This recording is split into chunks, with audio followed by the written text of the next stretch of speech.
성령의 인도를 받는 삶이 중요함을 아버지는 진정으로 깨달아서 날마다 성령님과 친밀한 동행을 하면서 성령의 열매를 맺어가는 우리 성도님들이 되게 해주시옵소서. 예수님 이름으로 기도합니다. 아멘. 자, 우리 사도행전 2장 11절부터 13절 말씀 보겠습니다. 유대 사람과 유대교에 개종한 사람과 크레타 사람과 아라비아 사람인데 우리는 저들이 하나님의 큰 일들을 방언으로 말하는 것을 듣고 있어 사람들은 모두 놀라 어쩔 줄 몰라서 이게 도대체 어찌된 일이요 하면서 서로 말하였다. 그런데 더러는 조롱하면서 그들이 새 술에 취하였다 하고 말하는 사람도 있었다. 자, 마가복음 16장 20절입니다. 그들은 나가서 곳곳에서 복음을 전파하였다. 주님께서 그들과 함께 일하시고 여러 가지 표징이 따르게 하셔서 말씀을 확증하여 주셨다. 아멘. 자, 성령을 받았는데 그 모양이 마치 술에 취한 것 같았습니다. 오해를 받았습니다. 성령 체험을 한 다음에 우리가 이해하지 못하는 어떤 현상이 보여질 때도 있습니다. 알지 못하는 사람들은 또 어떤 지식과 이성으로 신앙생활하는 사람들은 성령의 체험이 어떠한 현상이 일어날 때 그것을 이해하지 못하고 이해 불가해하고 때로는 또 어떤 분들은 두려운 마음을 갖기도 합니다. 우리가 너무 지식적인 신앙의 체계를 쌓아가면 또한 이성이 사고방식을 중심으로 내가 이해되는 것만 받아들여요. 내가 받아들이고 싶은 것만 받아들여요. 그런 신앙생활을 하는 사람들은 성령의 역사를 무시하거나 심지어 비난하기도 합니다. 한마디로 영적으로 눈이 열린 그런 상태가 되지 못합니다. 자, 그러면 성령의 역사에 대해서 이야기하면 신비주의야, 신비주의. 저러지, 이상하게 나가지. 자, 우리가 때로는 기도하다 보게 되면 지금 우리 교회는 아직 없지만은 예전에 우리가 성경 집회나 이런 게 하게 되면 때로는 이렇게 안수기도 하다 보게 되면 쓰러지는 사람들이 있어요. 갑자기 또 이렇게 기도하다 보게 되면 또 우는 사람이 있어요. 근데 또 어떤 사람들은 또 예배를 드리다가 자꾸 하품을 해요. 성령의 역사인데 하품을 해요. 기침을 해요. 왜냐면 이 부정한 게 묻어있는 사람들이 특별히 하품을 많이 해요. 그러니까 우리가 겉으로는 다 모르잖아요. 겉으로는 다 몰라요. 오늘 하루 다 어떻게 잘하는지. 근데 내가 보고 듣고 생각하는 것이 부정한 것이 많이 믿으면 하품을 많이 하거나 기침을 많이 하는 사람들이 있어요. 자, 특히 마음을 열고 우리 안수기도를 받을 때 집회에 참석해서 찬양과 경배를 드리거나 말씀을 듣는 도중에 성령이 임하심으로 나타나는 다양한 현상들을 우리는 보게 됩니다. 자, 예를 들면 때로는 온몸에 진동이 일어나고 막 떨려요.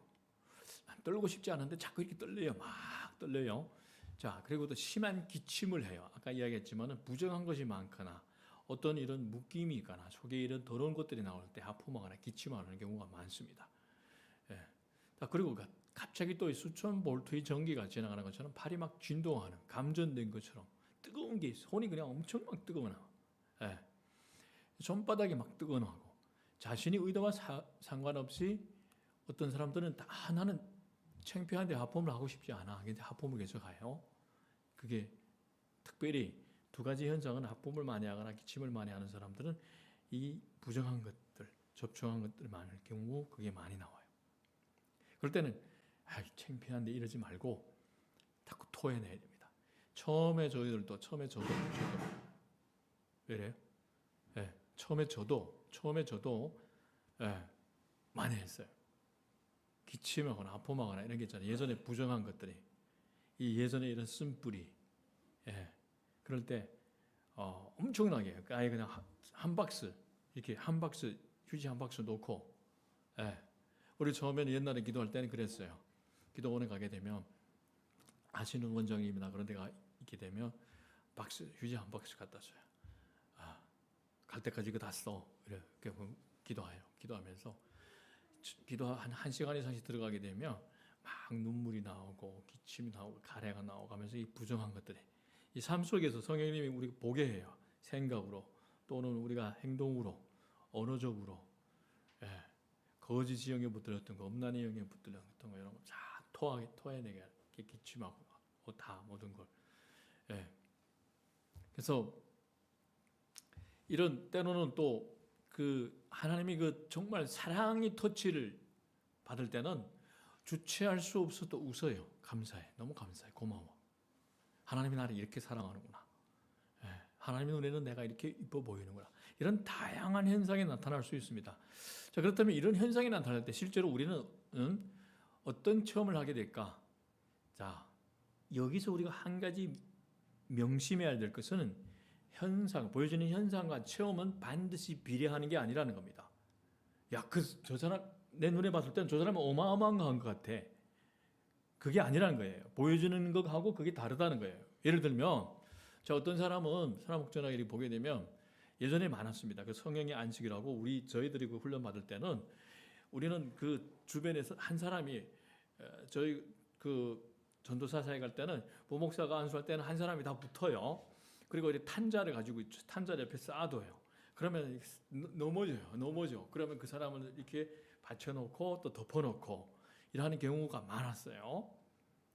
자, 그런데 그게 만약 이렇게 이 사람이 넘어쓰러졌다 해서 어마어마한 걸 한 게 아니라는 겁니다. 어떤 사람은 폭 쓰러졌지만 특별한 체험이 없어요. 그냥 안식을 누렸어요. 하나님 앞에서. 그런데 반대로 어떤 사람은 겉을 보기에는 아무런 체험을 안 한 것처럼 멀쩡한데 어떤 사람들은 이렇게 천상에 대한 어떤 눈이 훅 열리고 멍해 서 있는데 갑자기 갔다 온 사람이 있어요. 예. 특별한 체험을 한 사람이 있어요. 예. 그래서 우리 눈에 보여주는 현상에서 이 사람은 엄청난 체험을 했구나 이걸 판단할 수 없다는 겁니다. 네. 자, 그리고 마음 안에서 때로는 놀라운 체험을 경험하기도 합니다. 하나님의 사랑이 마음으로 깊이 느껴집니다. 십자가 2000년 전인 십자가가 나를 위한 십자가라는 것이 정말로 느껴집니다. 예. 그리고 성령님이 자신이 과거를 마치 파노라마처럼 보여줘요. 예. 그러면서 슬픔을 이기지 못하게 해서 눈물을 흘립니다. 엄청나게.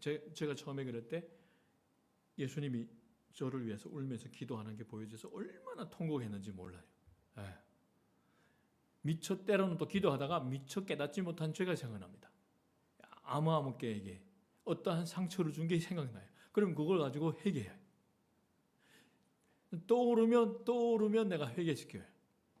예. 그것을 떠오르게 하면 나는 또 회개해요. 네. 저도 거짓말을 많이 했어요. 예. 왜냐면 이 사람한테 가서는 참 좋은 말을 했어요. 사랑한다고. 거짓말을 많이 했어요. 그래서 엄청나게 회개하고 그 사람을 떠오르게 할 때는 그 사람을 위해서 제가 그분에게 준 상처 쓴뿌리가 뽑혀지게 해주고 그분도 예수님을 만나게 해주시옵소서. 예. 학생 시절에 특별히 대학생 시절에나 이럴 때 거짓말 많이 했어. 술 마시고. 예. 남자는 풍요스러워야 된다 하고 사실 있잖아요. 지금 보면 엄청나게 회개 많이 해야 할 못된 짓이었죠. 근데 그때는 그걸 모르니까. 예, 죄인과 죄인 줄 모르니까. 그러면서 때로는 우리 안에 어떤 악한 영이 묶임이 풀리고 떠나가는 것을 체험하기도 합니다. 그래서 어떤 사람들을 보게 되면 이렇게 하는데 그때 이렇게 영적으로 보게 되면 그 사람을 묶고 있던 종교의 영이, 거짓의 영이, 음란의 영이 떠나가는 것을 볼 수 있어요. 또한 육신이나 마음의 치유를 동시에 경험하기도 합니다. 여러분은 그런 걸 몰라 여러분도 아마 경험한 분들도 계시고 경험하지 못한 분들도 계시지만 신학교 때 여기 고름이 막 났어요. 고름이 났는데 송기철 장로님이 그 치유 집회 제가 한번 갔댔어요. 갔는데 찬양을 하다가 갑자기 뜨거운 게 이게 불이 이래 훅 임하더라고. 굉장히 나왔는데 다 깨끗하게 나왔어요. 자, 아니면 또 우리가 어떤 분들은 또 굉장히 이런 걸 할 수 있어요. 예수님이 손을 잡고 정원을 거니거나 예수님이 품에 안겨 있거나 또 예수님이 하시는 말씀을 하기도 합니다. 또 자신도 모르는 사이에 방언을 하게 돼요.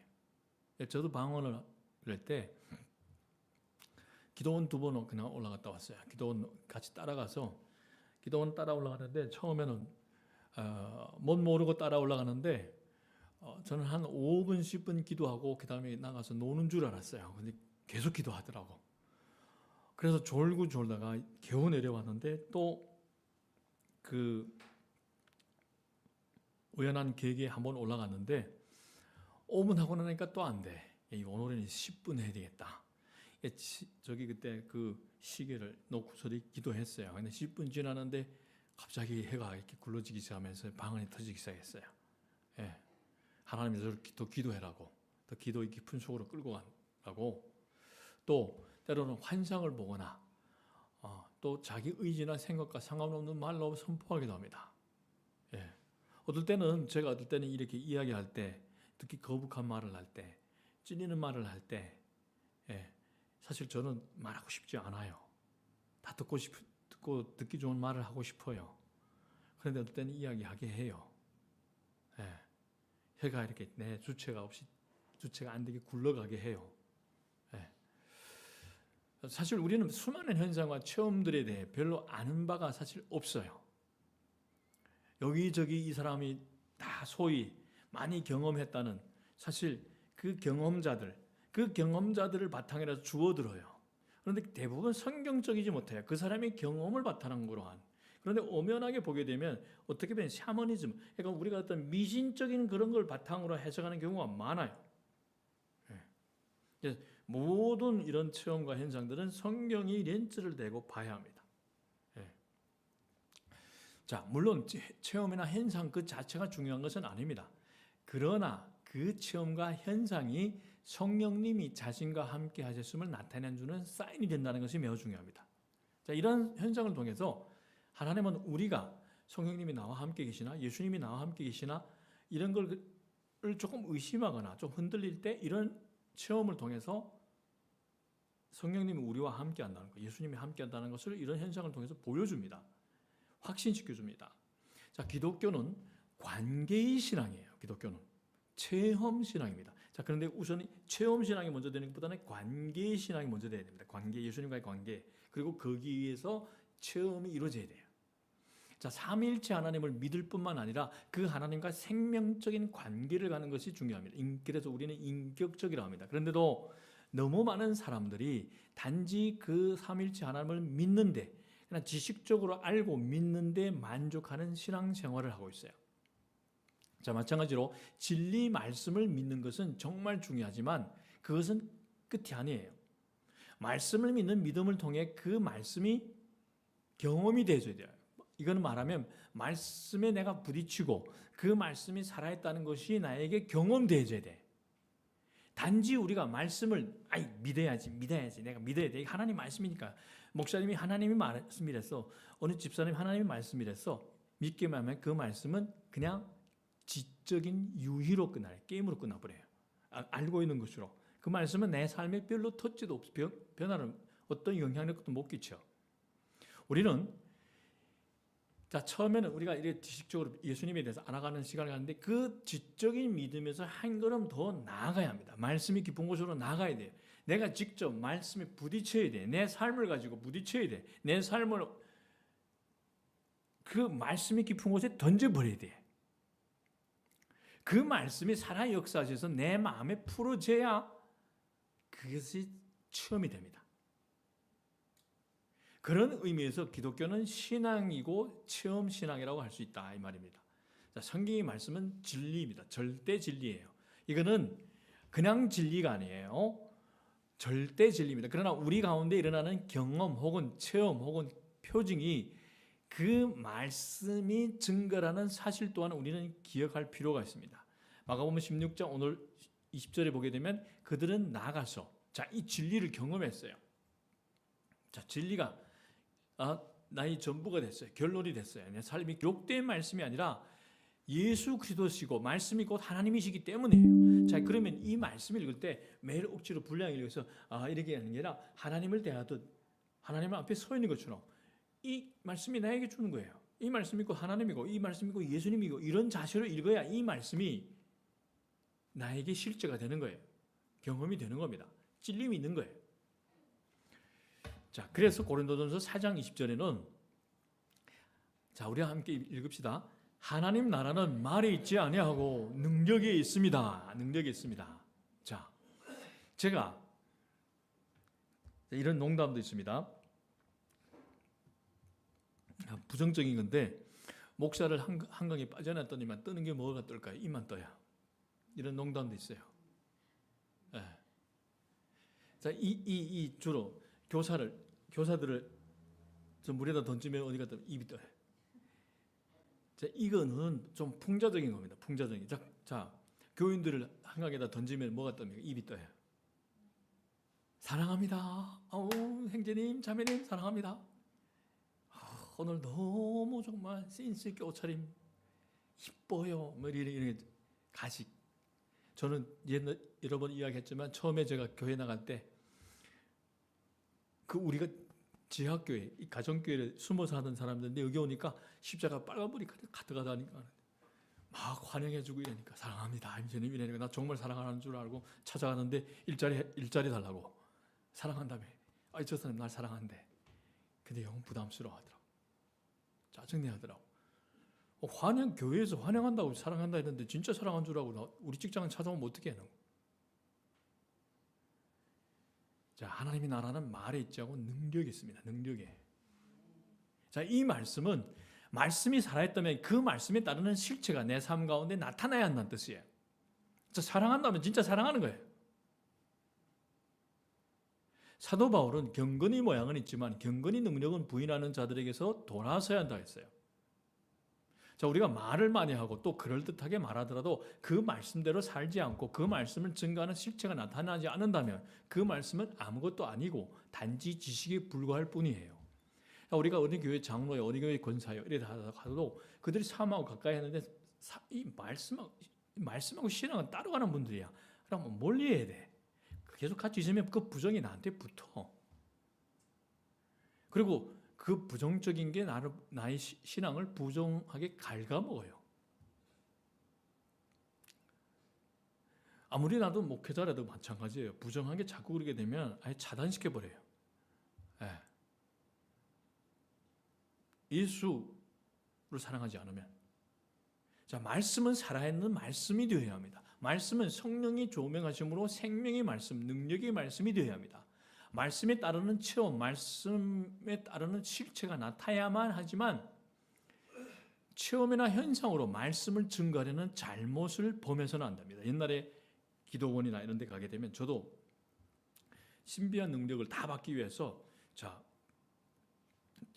치유, 병 고치는 은사 이런 받고 뭐 지식의 은사, 지혜의 은사 다 모든 것 나타나는 은사를 다 받고 싶어서 신비한다는 사람들 다 찾아다녔다 했습니다. 그런데 이들이 잘못이 뭐냐면 이들은 먼저 체험을 앞세웁니다.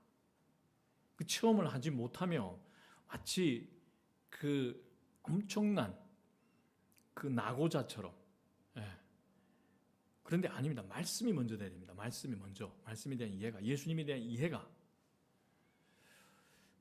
근데 체험이나 현상으로 말씀을 증거하려는 잘못을 범하면 안 됩니다. 그러면 맨날 그 뜨거운 불만 쫓아다닙니다. 그래서 그런 사람들 현상을 보게 되면 불만, 인격은 안 변해요. 삶은 안 변해요.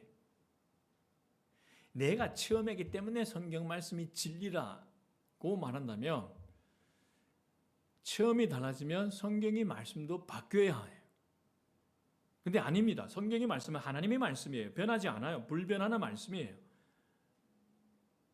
내가 체험했기 때문에 이렇게 체험했기 때문에 이게 성경의 말씀이 진리야. 이렇게 안 됩니다. 그러면 내 체험에 따라서 이 말씀이 변할 수 있다는 그러한 또 논리로 갈 수 있어요. 그럴 수 없습니다. 절대. 성경의 말씀은. 내 체험에 따라 변하는 게 아니에요. 진리가 진리이기 위해서는 체험이나 현상을 통해 그 진리가 실체로 나타나서 진리와 체험이 병행됩니다. 우선 이 진리에. 근데 내가 진리에 부딪혔더니, 내가 그 진리에 나를 던졌더니, 온전하게 던졌더니 그 진리 말씀이 내 삶에서 실제로 나타났어요. 그렇게 돼야 됩니다. 결과적으로 말씀은 체험으로 증거되지만 체험은 말씀이 판단을 받아야 합니다. 자, 우리가 어떻게 보게 되면 대단한 분들이 있어요. 뭐 완전히 제가 간증집을 보게 되면 뭐 저기 뭐 천국에도 갔다 막 날아갔다 오고 지옥에도 막 갔다 오고 막 그다음 세부 묘사를 하는데 나는 그거 간증체를 다 보고 이 사람은 정신병이구나. 성경에 없어요. 성경에 없어요. 예. 성경 어디에도 천국에 갔다가 지옥에 갔다가 이런 게 없어요. 예. 그 대단한 사도 바울도 삼층천에 갔다 오는 걸 간단하게 이야기했지 지옥에 갔다 오고 이런 것도 쓴 적이 없어요. 그러면 아니란 말이에요. 왜 굳이 하나님의 사람들이 지옥에 갔다 와야 하는 거예요? 지옥에 갔다 와 그걸 보고서 이건 지옥은 이렇게 가지 못할 것이야. 너가 증거해라. 그러지 않습니다. 믿음으로 취하게 하는 거지. 예. 직접 보게 한 다음에 특별한 그런 사람들을 보게 되면 다 그들이 체험이 마치 성경의 말씀을 증거하는 것 같아요. 그 체험에 따라 성경의 말씀이 막 변하는 것 같아요. 그게 잘못된 겁니다. 예. 그래서 그러한 체험만 붙드는 신앙과 그러한 체험, 비성경적인 체험은 결국 자신을 죽이고 다른 사람에게 피해를 주어 잘못된 길로 빠지게 만듭니다. 우리가 코로나 터질 때 이 성남에 그래서 한때는 성남의 교회들이 다 이상한 교회인 줄 알더라고요. 그 코로나를 그러게 되면 가면 그 소금물 마시게 하고 코로나 안 걸린다고 우리 교회에서 주는 소금물 마시게 하고. 근데 코로나 다 걸렸잖아. 그게 아니란 말이에요. 그 성경에 어디 있어요? 성경에 어디 소금물 마시면 코로나 안 걸린다는 게 없어요. 자, 모든 거는 다 성경이 기준이 돼야 됩니다. 성경 안에 우리가 신앙생활을 하는 목적은 내 안에는 예수 생명이 나타나도록 하기 위한 것이지 체험만 하기 위한 것이 아닙니다. 우리 신앙의 중심은 진리의 말씀과 내 안에 계신 예수 그리스도에 있습니다. 내 안에 계신 예수 그리스도께서 내게 알려주시는 말씀이 곧 신앙생활의 전부입니다. 그리스도께서 나타나심으로 말미암아 그 말씀에 따르는 표징이 내 삶에 드러날 때 비로소 다음과 같은 일이 가능해집니다. 요한복음 15장 7절을 보게 되면 자, 우리가 함께 읽겠습니다. 너희가 내 안에 머물러 있고 내 말이 너희 안에 머물러 있으면 너희가 무엇을 구하든지 다 그대로 이루어질 것이다. 자, 성령의 조명 속에서 비추어지는 말씀이 모든 그리스도인의 삶이 중심이 되어야 합니다. 우리는 말씀이 없는 광신자가 되어서는 안 돼요. 성경을 하나도 안 읽어요. 말씀 하나도 안 읽어요. 그러면서 나는 이거 봤어, 뭐 봤어, 이런 광신자예요, 광신자. 예. 감정주의에 따라서 내 감정 오늘 기분 좋으면 하나님이 나와 함께하는 것 같아. 근데 내 감정이 바닥이 되면 오늘 다 모든 게 귀찮아. 이런 감정이 기복주의에 흔들리지 말아야 됩니다. 그건 신앙이 아닙니다. 자, 그리고 지식만을 추구하는 또 최근이 가득 봤어요. 기도는 없어. 말씀을 어떤 순종은 전혀 없어. 지식 어디서 가득 주워들어서 유튜브를 가득 많이 봤어. 지식만을 추구하는 이런 영지주의라는 게 뭐냐면 인간적인 깨달음. 자, 나를 중심으로 하는 깨달음이에요. 성경 중심이 아니라 나의 지식을 중심으로 하는 깨달음. 그래서 내 사상 체계 속에서 내 깨달음 속에서 뭔가 추구해. 자, 이런 영지주의, 일상의 삶을 도외시하는 신비주의 추구를 반대해야 돼요. 자, 그러한 이러한 것들은 항상 경계해야 되고 매우 위험하게 여겨야 합니다. 성경에 나오는 많은 하나님의 사람들을 우리가 살펴보면 하나님의 마음에 합한 자들을 살펴보면 사용하는 자들을 살펴보면 체험 없는 신앙이 어디에 있습니까? 자, 하나님은 자신이 말씀을 반드시 이루시는 분입니다. 그러하기에 그 말씀에 따라 역사가 체험되지 않는 신앙을 어떻게 또한 참된 신앙이라고 말할 수 있겠습니까? 체험만 추구하는 신앙은 분명히 잘못됐어요. 자, 말씀보다는 체험을 중심으로 하는 이런 추구하는 신앙은 분명히 잘못된 겁니다. 체험이 없는 신앙은 그런데 체험이 없어요. 체험이 따르지 않은 이런 신앙은 단지 자기 믿음과 자기 노력과 행위로 살아가는 율법적인 신앙에 머무를 수 있다는 것도 알아야 됩니다. 그러니까 진리 말씀을 내가 부딪히고 살아낸다면 그 체험이 동반돼요. 분명한 것은 또한 사람에 따라 성령의 역사가 다 다릅니다. 자, 여러분은 누구에게 전도를 해서 왔거나 또 다른 계기를 해서 친구나 누구에게 복음을 전도받아 갔잖아요. 그런데 저는 내가 전도를 해서 안 될 사람이니까 하나님이 그냥 쑥 드러났다가 죽음에다 했다가 천국 보이게 하고 쑥 드러나서 이런 신비한 방법으로 이끌어가는데 교회였고, 이거는 다 달라요. 제 체험이, 제 경험이 맞다. 당신들 진짜 예수 만났나? 나처럼 쑥 천국 체험하고 죽음 경험하고 그 다음에 정말 성령의 이끌림을 받아서 교회 가야 된다. 그렇지 않으면 예수 믿는 사람이 아니라 이렇게 말할 수 없잖아요. 그릇이 달라. 다 달라요.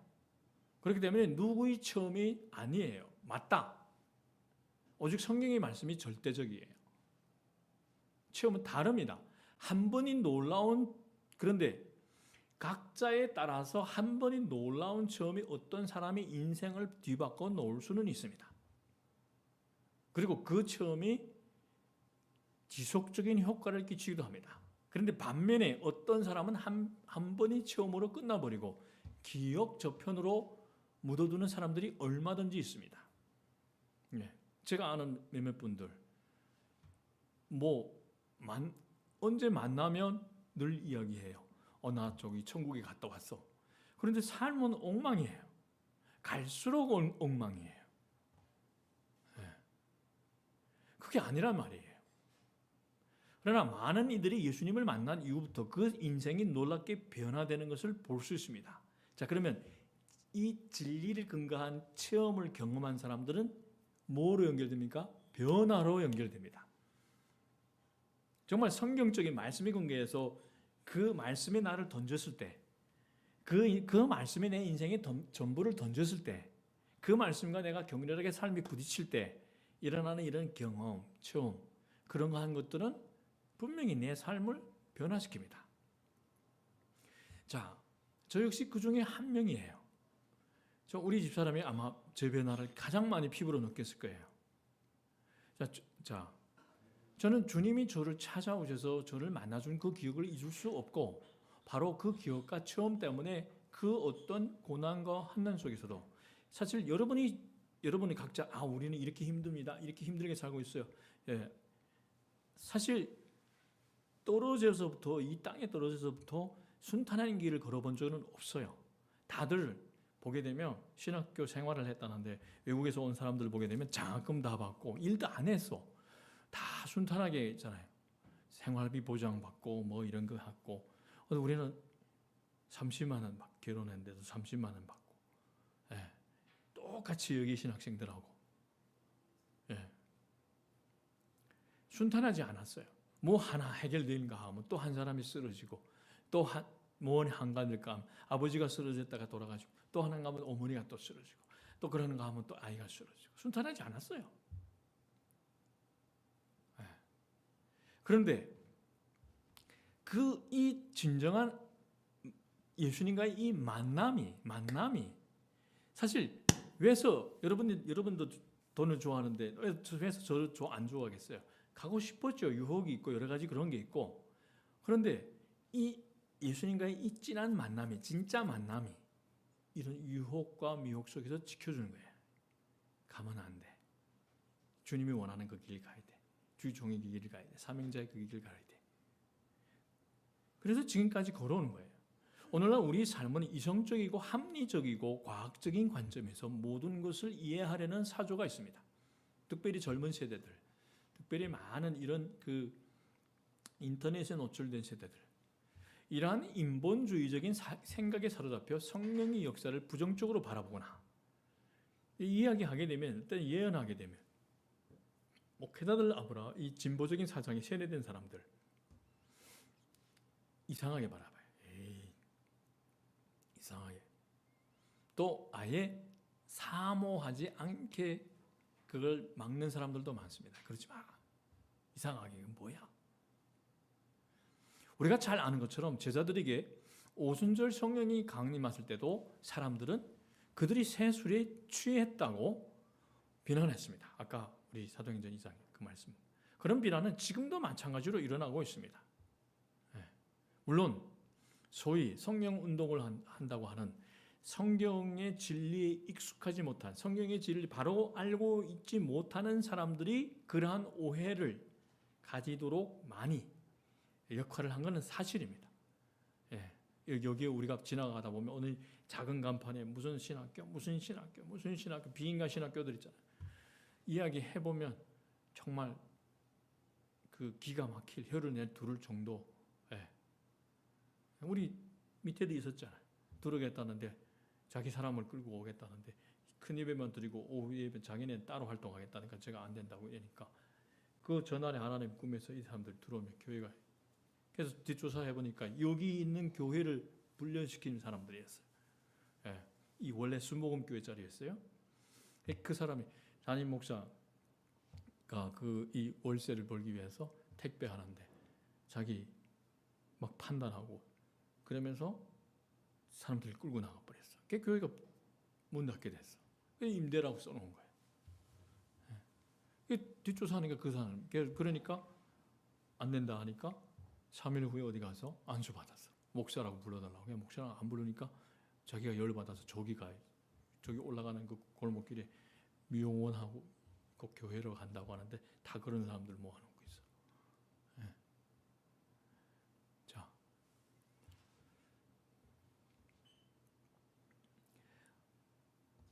우리 고린도전서 2장 14절 보겠습니다.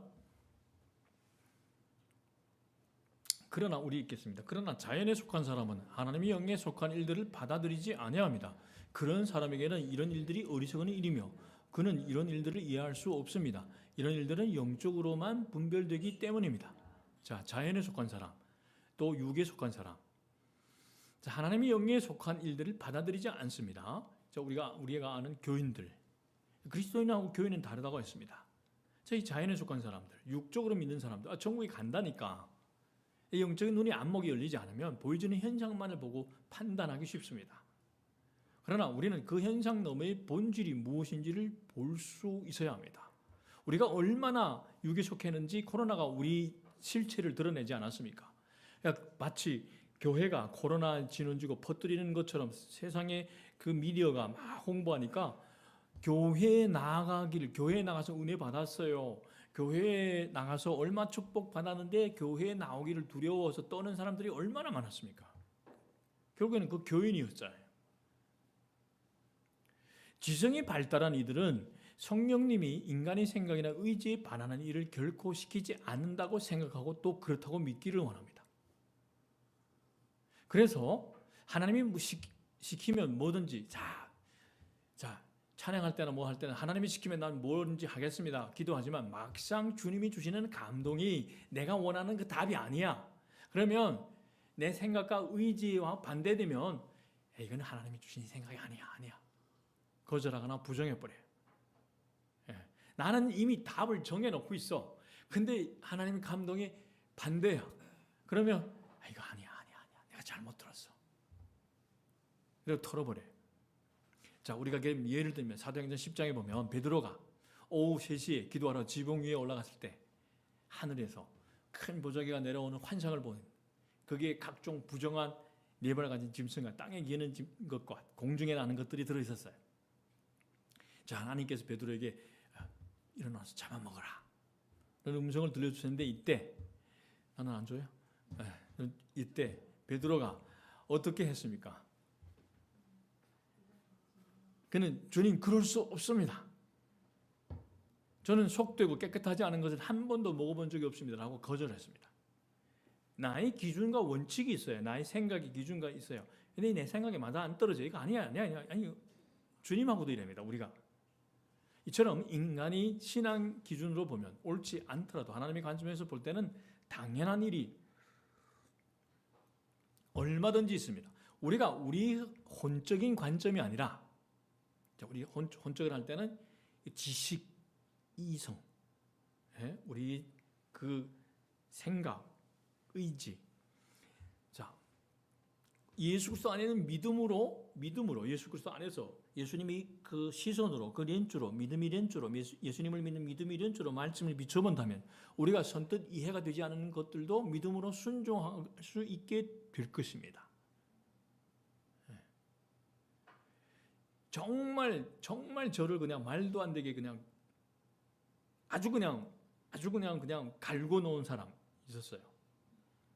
근데 하나님은 계속 그 사람을 기도하면 정말 제가 여기 와서 대형 사고를 피한 게 2번이었어요. 2번. 우리 집사람 모르는 게 공장에 가는데 저를 일을 가르쳐 준 분이 있었어요. 이분은 평생 외국 나가지 못해서 왔는데 저를 보면 짜증나. 쓴뿌리가 이래가지고 나는 한 번도 외국 못 나가봤어. 그 당시에만 해도 2006년도쯤만 해도 대한민국이 중국보다 훨씬 앞섰어요. 그러니까 나를 보고 짜증나. 중국에서 살다고 하는데, 나 구한 나라에서 살다고 하는데, 나는 대한민국에서 사는데 저 호주 갔다 왔어. 짜증나. 근데 아니 이거는 그런 게 아니라 제가 한번 술 사주면 물어봤어요. 아저씨 왜 나를 그렇게 갈구냐. 소주 한 병 들어가니까 이야기해. 너를 보면 짜증난다. 이 쓴뿌리가, 지금 말하면 쓴뿌리가 돋아나는 거예요. 그래서 제가 그때 교회를 다니고 이랬는데 정말 이렇게 하루에도 어떨 때는 뭔가 이렇게 쥐고 이렇게 한 대 그냥 후려가고 싶고 이런 충동이 많아요. 근데 그래도 그때는 기도를 하고 교회를 다니기 때문에 계속 물어봤고, 하나님 어떻게 해야 됩니까? 사랑해라. 나를 사랑해. 이 사람을 사랑해라고 계속 사랑해라고 하더라고. 자, 그리고 신학교 등록금 벌기 위해서 현장에 갔어요. 현장에 갔는데 일할 줄 모르다가 이 대리석을 붙이는 일을 하는데 욕을 엄청 먹었어요. 그래도 계속 그 신학교 등록금 벌기 위해서 그냥 그 욕을 먹으면서 있잖아요. 진짜 그 들어보지 못한 욕을 많이 먹었어요. 김씨 이래가지고 야 임마 뭔 일을 하는 거야? 너 머리로 일해야 되지? 머리가 돌이야? 뭐 하면서 막 그냥 별날 욕 다 먹었어. 철이라 안 했어요. 돌이라 했어. 그러니까 더 열받더라. 철이야 이러면 조금 괜찮은데, 근데 다리 다치게 됐어요. 이거 계속 저는 일할 줄 잘 모르고 처음 쳐보니까 그 대리석을 그래가지고 붙이고 그걸 이렇게 그래가지고 가다가 나중에 그게 조금 어떻게 손이 풀렸는데 이 다리 위에 뚝 떨어졌어요. 그래서 거의 아마 다리를 다쳐가지고 일을 못하게 됐어요. 그런데 돈을 안 주더라고. 그동안 일하는 거 안 줬어요. 근데 그때 당시에 우리 큰아이가 태어나고 이제 또 구정이 되는 거예요. 구정이 다가오는 게 있는데 돈이 있어야 되잖아요. 처갓집 가는 것도 뭐 물건 사는 것도 장모님 인사 가는 것도 뭔가 돈이 있어야 되는 거 아니에요. 전화했는데 본인들은 매일 가서 술 마셔요. 노가다는 사람들 보면 정말 2차, 3차 가는 건 매일 가요. 술 마실 돈은 있는데 날 주는 돈이 없어. 그래서 그때 이 옛날에 과거에 이런 육신이 움직이는 게 있으니까 그 다음에 이게 확 도는 거예요. 나 안 줄래? 너 짐 싸가지고 나는 그럼 넌 집 들어가 산다. 그 다음에 이게 있잖아요. 돌아. 근데 그때 정말 최악의 결단을 하려고 하는데 갑자기 기도원에 올라가라는 마음을 주시더라고. 근데 이 분명한 어떤 경험이 있으니까 이거 안 올라갔다가는 후회할 일이 생길 것 같아.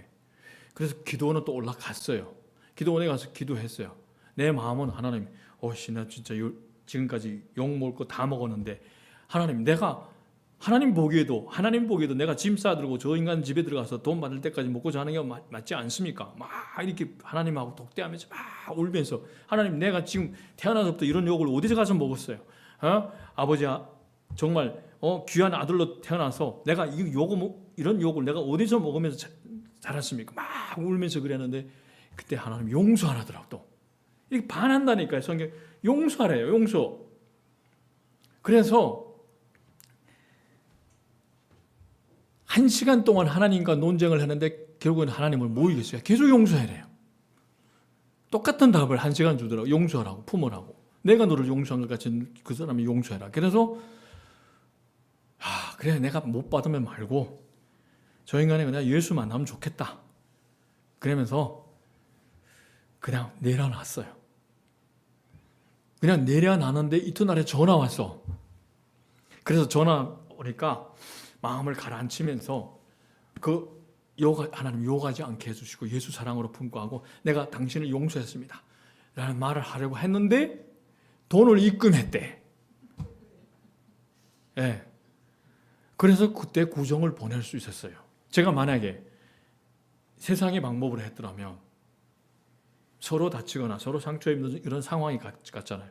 이렇듯 반할 수 있단 말입니다. 반대. 우리가 원하는 답이 아니라 성경은 반대의 답을 줄 수 있는 거예요. 그러니 내 기준이 딱 서 있으면 다 털어버려요. 그러다 보면 좋은 결과를 얻지 못하는 경우가 있습니다. 그런데 우리는 성경은 우리에게 성령의 인도와 성령의 체험과 신앙의 그 열매, 성령의 열매는 함께 가야 한다고 우리에게 보여주고 있어요. 갈라디아서 5장 22절에서부터 25절 우리가 함께 봅시다. 자, 우리 함께 읽읍시다. 그러나 성령의 열매는 사랑과 기쁨과 화평과 인내와 친절과 선함과 진실과 온유와 절제입니다. 이런 것들을 막을 법이 없습니다. 그리스도 예수께 속한 사람은 정욕과 욕망과 함께 자기 육체를 십자가에 못 박았습니다. 우리가 성령으로 삶을 얻었으니 우리는 성령이 인도해 주심을 따라 살아갑시다. 자, 이거는 우리가 우리적 관점으로 보게 되면 성령이 삶을 얻었으니 성령이 인도받으면서 이런 열매를 맞아 가야 한다는 겁니다. 예. 자, 그러면 성령이 열매를 맺어가는 사람은 아래와 같은 기본적인 삶을 살아가게 되어 있습니다. 어떠한 삶인지 우리가 몇 가지로 나눠봅시다. 첫째, 예수 그리스도를 증거하는 삶을 삽니다. 자, 예수님을 나의 구주로 인격적으로 만나면, 성령님이 나에게 계시면 주는 그리스도시요 살아계신 하나님의 아들이심이 믿어지고 증거하고 싶어합니다. 야, 네가 믿는 예수님은 누구야? 그분은 살아계신 하나님의 아들이야. 그분이 나의 모든 죄를 감당하시고 3일 만에 부활했어. 그리고 나에게 영생의 문을 열어주셨어. 나의 모든 죄와 저주를 감당해 주셨어. 질병의 고통도 감당해 줬어. 자, 우리가 성령의 인도를 받으면 내 안에 계신 분이 누구인지를 알게 됩니다. 2000년 전의 그 십자가의 죽음이 나를 위한 죽음이 느껴져요. 그러니까 증거하게 됩니다. 예수 믿으세요. 예수 믿으세요. 처음에는 저희 맹형들은 엄청나게 저를 예수 믿으라면 픽픽픽 거렸어요. 에이, 너나 잘 믿어. 찌질하게 가난한 놈. 다 나보다 더 잘 살고 그랬는데, 근데 변화가 되니까, 증거되니까. 두 번째, 육체의 욕심을 이루지 않는 삶을 삽니다. 두 번째 열매는 성령으로 충만해지게 되면 육체의 욕심을 이길 수 있는 능력이 점점 커진다는 겁니다. 자, 갈라디아서 5장 16절부터 17절 보면, 자, 우리가 함께 읽읍시다. 내가 또 말합니다. 여러분은 성령께서 인도하여 주시는 대로 살아가십시오. 그러면 육체의 욕망을 채우려 하지 않을 것입니다. 육체의 욕망은 성령을 거스르고 성령이 바라시는 것은 육체를 거스릅니다. 이 둘이 서로 적대 관계에 있으므로 여러분은 자기가 원하는 일을 할 수 없게 됩니다. 성령님이 나의 혼과 육을 통치하는 것을 경험하게 되면 그 경험을 통해 내 영 안에 있는 하나님의 말씀이 자연스럽게 내 혼과 육에 풀어지는 것이 무엇인지 자연스럽게 깨닫게 됩니다. 이것은 결코 인간적인 어떤 훈련을 통해 경험하는 건 아닙니다. 온전한 순종이 필요합니다. 내가 그 순종으로 내 삶을 전부로 던져서 반대의 답이 나와도 내가 순종하겠습니다. 내가 원하는 답이 안 나와도 하나님 말씀에 절대 순종하겠습니다. 자, 과거에는 내가 혼과 육이 나의 혼과 육이 육신이 정욕, 안목이 정욕, 이생의 자랑으로 풍성했는데 성령의 통치로 말미암아서 이제 성령의 능력에 사로잡히게 되는 것입니다. 그 결과에 따라서 성령의 열매가 맺히는 삶이 바로 성화입니다. 거룩해져요. 예수 닮아가는 삶이에요. 로마서 8장 13절을 보면, 자, 우리 읽겠습니다. 여러분이 육신을 따라 살면 죽을 것입니다. 그러나 여러분이 성령으로 몸의 행실을 죽이면 살 것입니다. 자, 육신을 따라 살면 죽습니다. 영이 죽어요. 그러나 여러분 성령이 몸의 행실을 주면 영이 삽니다. 자, 그리고 세 번째 나타나는 증상이 뭐냐면 변화가 뭐냐면 말씀이 꿀송이처럼 닿습니다. 세 번째는 말씀이 살아 역사한다는 것을 체험하게 됩니다. 말씀을 읽으며 진리야. 하나님의 말씀은 진리야. 살아있구나. 정말 살아있구나. 이것은 나에게 주는 말씀이구나. 막 찔려요. 찔려. 진리의 영이신 성령님이 우리에게 모든 것을 가르치고 예수님께서 말씀하신 모든 것을 생각나게 합니다. 그 진리 영이 우리 혼의 말씀을 풀어줄 때 우리 지성, 생각, 의지를 통제할 때 생명의 꿀처럼 닿습니다. 야, 이걸 내가 왜 깨닫지 못했지? 이걸 왜? 말씀이 내 마음속에 풀어지기 시작하는 것이 바로 성령의 역사에 따르는 징표입니다. 내가 말씀을 믿는 게 아니라, 자, 이 순서 잘 들으십시오. 내가 믿는 게 아니야. 나는 믿을 거야, 이게 아니에요. 그 말씀이 내 마음을 일치시키는 거예요. 말씀이 진리구나. 이 말씀대로 해야 되겠다. 사랑해야 되겠다. 용서해야 되겠다. 일치시키는 것이 무엇인지 체험하게 됩니다. 네 번째, 사랑과 기쁨이 샘솟습니다. 네 번째 열매는 세상적으로 볼 때 이유 없이 마음에서 기쁨이 올라오고 사람들을 무조건 사랑하고 싶어진다는 겁니다. 그냥 다 이뻐 보여요. 왜냐하면 우리가 주일날에 거래하는 것도 천국의 왕자입니다. 공주입니다. 다 이뻐 보여요. 세상에서 우리가 봤을 때, 예전에 우리가 성령이 붙잡힌 삶을 살지 않을 때는 다 우리 세상의 그 미 기준이 있잖아요. 키는 165요, 피부는 어떤 피부요, 머리빨은 어때야 되고 이런 게 있잖아요. 저는 예전에 기준이 전지현이었어요. 전지현. 그 영화 찍은 게, 전지현이 찍은 영화가 엽기적인 그녀, 그걸 아직 전지현이 미 기준이었어요. 근데 성령이 인도받는 사람 산 다음에 전지현하고 전혀 다른 여자를 만났어요. 그러면, 예.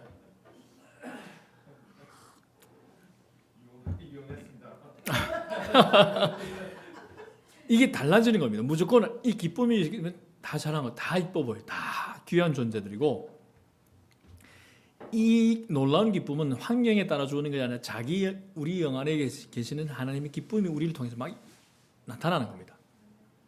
기쁜 일이 있어 기쁜 게 아니라 왜 기쁜가 하면 내 안에 계신 예수님이, 성령님이 기뻐하는 거예요. 그래서 항상 기뻐할 수 있게 되는 겁니다. 요한복음 17장 13절을 보면, 자, 우리 함께 읽읍시다. 이제 나는 아버지께로 갑니다. 내가 세상에서 이것을 아려는 것은 내 기쁨이 그들 속에 차고 넘치게 하려는 것입니다. 자, 그리고 우리가 가장 익숙한 말, 데살로니가전서 5장 16절부터 18절 함께 읽읍시다. 항상 기뻐하십시오. 끊임없이 기도하십시오. 모든 일에 감사하십시오. 이것이 그리스도 예수 안에서 여러분에게 바라시는 하나님의 뜻입니다. 자, 기도. 끊임없는 기도, 주님과의 친밀한 교제와 사귐이 있어야 감사하고 기뻐할 수 있어요. 이 주님으로부터의 공급이 있어야 됩니다. 그래야 기쁨과 감사가 넘쳐요. 기도 없는데 기도가 쭉 빠져 있어요. 기뻐하자. 기뻐할 수 있어요? 감사할 수 있어요? 알 수 없어요. 끊임없이 기도, 주님과의 친밀한 24시간 동행, 예수님을 바라보는 거. 그분이 우리 안에 이미 계시기 때문에 우리는 그분을 24시간 바라봄으로 항상 기뻐할 수 있어요. 상황이 어떠할지라도 기뻐할 수 있어요. 시험을 만나도 기뻐해야 합니다. 야, 내 일이 내는데 왜 이런 일이 생겨? 짜증나. 이런 게 아니라 시험을 만나도 기뻐해야 합니다. 자, 여러분 보십시오. 아버님이 주의종이 길을 가겠다는데 아버님이 돌아갔어. 또 한 잠 전에 또 어머님이 또 그래갖고. 그런데도 또 어머니 아픈 또 아이 거지. 자, 그러면 짜증나. 다 때려쳐. 진짜 뭘. 이렇게 되면 오늘날에 제가 있을 수 없었어요. 짜증나. 가정도 다 한번 파탄 났겠죠. 진짜 이 일이 안 되는 거는 아마 저 여자 만나서 그럴지도 몰라. 진짜 막 이렇게 생각할 수 있어요. 이렇게 생각할 수 있어요. 이렇게 생각할 수 있어. 우리가 인간이 그래야 되니까. 그다음에 요즘에 저기 관상을 보게 되면 부부가 이혼했다 할 때 그거 보잖아요. 이게 보니까 사주를 보니까 이 두 사람 맞지 않습니다. 이렇게 막 하잖아요. 그렇게 될 수 있어요. 근데 주님 안에서 주님이 그렇게 바라보니까 감사한 거예요. 그래서 내가 그날에 제가 나오기 전인데 그 구급실이 그 구석에 가서 혼자서 울면서 내가 어두컴컴한 구석에 가서 혼자서 무릎 꿇고 울면서 그러다가 하나님 감사합니다. 감사합니다. 그래도 연약한 지체한테 이런 일이 안 생기고 그래도 하나님을 만나고 정말 주님을 인격적으로 만난 제가 저에게 이런 일이 생겨서 감사합니다. 그러면서 막 기뻐하고 하나님께 영광 돌리고 감사합니다. 제 믿음이 더 견고하게 해주시게 감사합니다. 감사합니다. 이렇게 했는데 그때 상황에 눌리지 않고 감사와 기쁨 고백을 하는데 전화 한 통 했는데 저희 순천향대 병원에 자리가 하나 있다는 거예요. 도착하자마자 그 의사가 사실 주치사들은 안 나오잖아요. 교수들이 주일 일요일날 안 나오잖아요. 근데 뭔가 갑자기 나가야 되겠다는 생각이 들었는데 곧바로 했는데 앰뷸런스가 도착했어요. 그분이 갑자기 또 교수가 그래갖고 응급조치하고 낙담했다면 어떻게 되겠습니까? 낙담했다면 좌절했다면 그 을지대 그 교수 말 들어갖고 이튿날 수술했겠죠. 그러면 저렇게 눈에 넣어도 정말 아프지 않은 저런 귀염둥이를 매일 보면 제가 행복할 수 있겠어요? 그래서 가끔씩 가다가도 내가 안고서 뽀뽀하고 잠잘 때 꼭 끌어안고. 예. 자, 그래서 우리가 야고보서 1장 2절 보겠습니다. 자, 우리 함께 읽읍시다. 나의 형제 자매 여러분, 여러 가지 시험에 빠질 때 그것을 더할 나위 없는 기쁨으로 생각하십시오. 예. 저는 이 말이 너무 막 다가와 감사하게. 자, 다섯 번째, 날마다 십자가를 경험하게 됩니다. 날마다 십자가를 경험하게 됩니다. 성령님과 친밀함을 누리면 그분은 우리에게 능력을 주실 뿐만 아니라 반드시 십자가로 인도합니다. 자, 우리가 말씀을 읽게 되면 우리가 맨 아침에 제가 아주 여러분이 그 신물날 정도로 적는 게 뭡니까? 오늘도 말씀에 의지하여서 예수님을 바라봅시다. 예수님을 십자가를 바라보는 거예요. 십자가. 예수님 그 십자가의 사랑. 자, 십자가에서 타락한 자 그러면 어느 정도 나는 괜찮겠지 하는데 십자가에서 바라보면 나는 겸손할 수밖에 없는 인간이에요. 뭐 공부 좀 했다고 뭐 하겠다 교만할 수 없는 인간. 주님이 은혜예요. 주님이 은혜로 오늘까지 온 인간. 겸손할 수밖에 없는 인간이에요. 성령님 인도로 매일 자신이 삶이 십자가에서 기초하여 시작하게 합니다. 나 같은 죄인 살리지. 그리고 모든 사람을 바라볼 때는 겸손하게 주님을 증거하게 됩니다. 잘났지 하나도 없어. 여섯 번째, 성령의 은사가 나타납니다. 여섯 번째는 성령님이 주신 은사가 자기 삶에 나타나는 것을 경험하게 되는 겁니다. 고린도전서 12장 7절을 보게 되면 함께 읽읍시다. 각 사람에게 성령을 나타내 주시는 것은 공동 이익을 위한 겁니다. 자, 은사를 주는 것은 신비주의자들이나 체험을 전제하는 사람들은 은사 받으면 내가 잘났다고 합니다. 근데 성경을 중심으로 해서 공동체를 중심으로 하는 신앙을 가진 사람들은 은사를 주는 것은 뭘 생각하느냐? 공동이익을, 이 공동체 이익을 위해 준 겁니다. 우리 교회를 더 풍성하게 섬겨라고. 지금까지 성령 체험 후 나타나는 기본적인 열매들에 대해서 나눠봤습니다. 자, 만약에 이런 위 열매들이 지금 나타나고 있지 않다면 요즘 내가 예수님을 온전하게 바라보며 성령의 인도를 받지 못하고 있다는 증거입니다. 자, 그러면 우리는 회개해야 돼. 바로 서야 됩니다. 십자가를 다시 바라봐야 됩니다. 나는 하나도 잘난 척할 수 없는 존재예요. 구원은 은혜의 선물이에요. 내가 잘나서 받은 게 아니라. 그러면 다시 무릎 꿇고 회개하고 겸손히 무릎을 꿇어야 됩니다. 주님, 저의 잘못을, 저의 신앙의 잘못을, 저의 잘못된 것을 보게 해주시옵소서. 회개하게 해주시옵소서. 날마다 십자가를 보며 나 같은 죄인을 살리는 그 주님의 은혜를 고백하며 쉬지 않고 기도하고 항상 감사하고 기뻐하는 삶을 살게 해주시옵소서. 기도해야 됩니다. 여러분, 예수님과의 24시간 동행은 바로 성령님과의 24시간 친밀한 동행입니다.